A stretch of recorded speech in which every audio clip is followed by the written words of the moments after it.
ታዲያ ፖጋቻር ኣብ ቱር ዲ ፍራንስ ከቢድ ተቃውሞን ጸርፍታትን ኣብ ግዜ ውድድር ከኣ ተዓዘብቲ ኣብ ቅድሚ በመጽናሕ ይዓቅትዎን የሰናክልዎን ኣለዎ። ጠንቁ እንታዩ ንኹሉ ዘጋጥሞ ዘሎ ጸገማትከ እንታይ መልሲ ይብሉ ክንርኢና። ሰላም ከመይ ትውዕሉ ክቡራት ተኸታተልቲ ጹራ ሚድያ። እወናዊ ዜና ቱር ዲ ፍራንስ ብዛዕባ ታዲያ ፖጋቻር ሒዞልኩም መጽለኹ። በዛ አጋጣሚ ክሳብ መወዳእታ ሰብስክራይብ ላይክ እንዳግበርኩም ክትከታተሉ ብኽብሪ ይዕደም። በፍላይ ጅምር ከተብሉ ላይክ ምግባር አይትረስዑ ሰናይ ምክትታል። ስሎቬንያዊ ታዲያ ፖጋቻር ብሰንኪኑ ቱር ዲ ፍራንስ ተقليሉ ምዕብላሉን ደጋጊሙ መድረኽ ምዕዋቱን ካብቶም ኣብ ዓዶም ንዓወታቱ ትሚሎም ክርዩ ዘይከኣሉ ፈረንሳውያን ተዓዘብቲ ቅድም ብሽክሌታ ኣብ ግዜ ውድድር ከቢድ ጸርፈን ዳሃሊ ድምጽታትን ይውርውሩለው። እዚን ፖጋቻርን ጋንቱ UAEን ዕላማ ዝገበረ ናይ ጸርፍ መጥቃዕቲ በቀንዱ ንፖጋቻር ዓወት ናብ ካልኦት ቀዳደምቲ ኣሕሊፉ ብዘይመሃቡን ንዓወት ብምስዑን ብዝብል ጠንቅዮ ንጋንቱ UAE እውን ኩሉ ናይ ጋንታታት ዓወት ስለዝሓፈሰትዩ እዚ ኩሉ ድሕር ተቃውሞ ካብ ፈረንሳውያን ተዓዘብቲ ስዒብላ። እዚ ናብ ፖጋቻር ዝቐንዐ ተቃውሞታት ብዕለት 14 ሓምለ ኣብ ዝተኻየደት 10 መድረኽ ጀሚሩ ክሳብ ሕጂ ኸኣ ከም ዘለዎ ይቕጽል ኣሎ።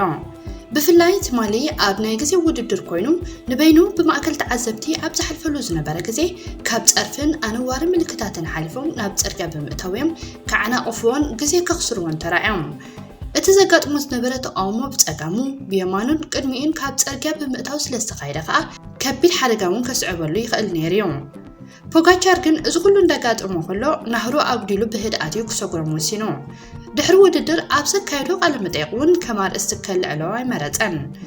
ድሕሪቲን ፖጋቻር ዘጋጥሞ ናብ ሓደጋ ዘብጽሕ ምትኹታኽ ካብ ኣካየድቲ ቱር ዲ ፍራንስ ተዋሃበ ግብረ መልሲ ይኹን መጠንቀቕታ የለን። ፈረንሳውያን ደገፍቲ ሎሚ ዓመት ፓውል ሴክሳስ ኣብ ናይ ግዜ ውድድር ዘድምዕ ተቐዳዳማይ ሒዞም ስለዝቐረቡ እዮም ብኩሉ ዓይነት ተንኮላት ነዚ ወዲ 19 ዓመት ተቐዳዳማይ ንምሕጋዝ ዝሰርሑ ዘለዉ። ገለ ደገፍቲውን ሕሉፍ ሓሊፎም ብጽሑፍ ዝተሰነየ ጸርፍታት ሒዞም እዮም ንፖጋቻር ዘጥቅዑ ዘለዉ። ጉዳይ ፓውል ሴክሳስ ካልእ መልክዕ ሒዙውን ብኣካየድቲ ቱር ዲ ፍራንስ ይስራሓሉ ከም ዘለዮም ዝተፈላለዩ ተንተንቲ ግምታቶም ዝህቡ ዘለዉ። ንሱ ከዓ ፖጋቻር ቬንጋርድን ሬምኮን ለይቲ ካብ መደቀሲኦም ብምትሳእ እኳ ምርመራ ናይ ሓይሊ ዝህብ መድሓኒት እንተተገብረሎም ንፓውል ሴክሳስ ግን ክሳብ ሕጂ ተገብረሉን። እዚ ከዓ ብደገ ኮይኖም ንቱር ዲ ፍራንስ ዝከታተሉ ጋዜጠኛታትን ተንተንትን ጥርጣረታት ከም ዝሕድሩ ገይርዎም ኣለዉ። ፖጋቻር ድሕሪቲ ኣብ 10 መድረኽ ዘጋጥሞ ተቃውሞን ጸርፍን ካብ ጋዜጠኛታት እንታይ ተሰሚዕካ ዝብል ሕቶ ቀሪቡሉ ነይሩ። ፖጋቻር ነዚ ተግባር ብዝምልከት ጸላእቲ ክጸልኡ ናይ ግድን እዩ ሄይተርስ ጎነ ሄይት ብምባል እቲ ዝቐርብ ዘሎ ተቃውሞ ንዑኡን ንጋንቱኡን ዝያዳ ሓይልን ሞራልን ከም ዝህቦም ይገልጹ ነይሩ። በቲ ዘርአዮ ብሱል ግብረ መልሲ ከዓ ካብ ብዙሓት ወገናት ናእዳዊ ሒዙሉ እዩ። ቀንዲ ተወዳዳሪ ፖጋቻር ዝኾነ ጆናስ ቬንጋርድ እውን ነቲ ንፖጋቻር ዝቐረበ ተቃውሞን ጸርፍን ብትሪ ነቒፍዎ ነይሩ።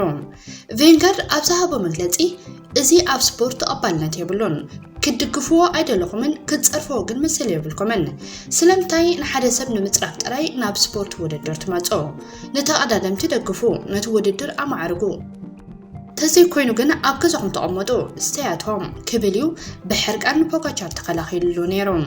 እዚ ኩሉ እንዳኾነ ግን ካብ ፈረንሳውያን ወደብቲ ውድድርን ኣባላት ፖሊስን ነዚ ኣብ ልዕሊ ፖጋቻር ዝካየድ ዘሎ ተደጋጋሚ ጸርፍን ኣብ መገዲ ኣቲኻ ምዕጋቱን ዝኸውን መጠንቀቕታ ይተዋህበን።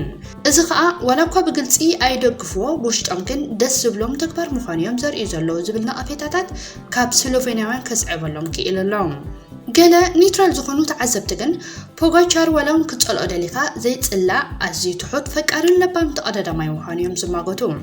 ንገለ ካብቲ ዘቐርብዎ ጭብጥታት ከዓ ኣብ ግዜ ዓወቱ ፖጋቻር ኣይምካሕን እዩ እንተተሰዒሩ ከዓ ነቲ ዝሰዓሮ ተቐዳዳማይ የድንቕን እንቋዕ ሓጎሰካ ከም ዝብልን እዮም ዝጠቕሱ። ካብዚ ወፃኢ እውን ጆናስ ቬንጋርድ ካብ ቱር ዲ ፍራንስ ብሓደጋ ድሕሪ ምእላዩ ናይ መድረኽ ዓወት ከመዝግብ ዘይምብሃጉ ብፍሉይ ይጥቀስ ኣሎ።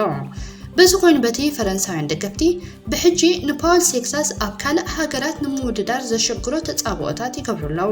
ምክንያቱ እቲ ኣብ ሓመድ ዓዶም ዝገብሮ ዘለዉ ጸርፍን ዘየድሊ ምልክታትን ምስ ምስንኻል ተቐዳደምቲ ጽባሕ ንጎ ኣብ ኩለን ሃገራት ኤውሮጳ ሓሊፉ ጸንሖም እዮም።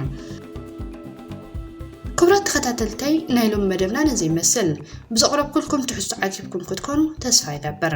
እዛ ቻነል ንምዕባይ ግን ሰብስክራይብን ላይክን ክትገብሩለይ ደግመ መሕፀነኩም። ኣብ ዝቕፅል መደባት ብሰላም ይራኽበና ሰሰናዮ።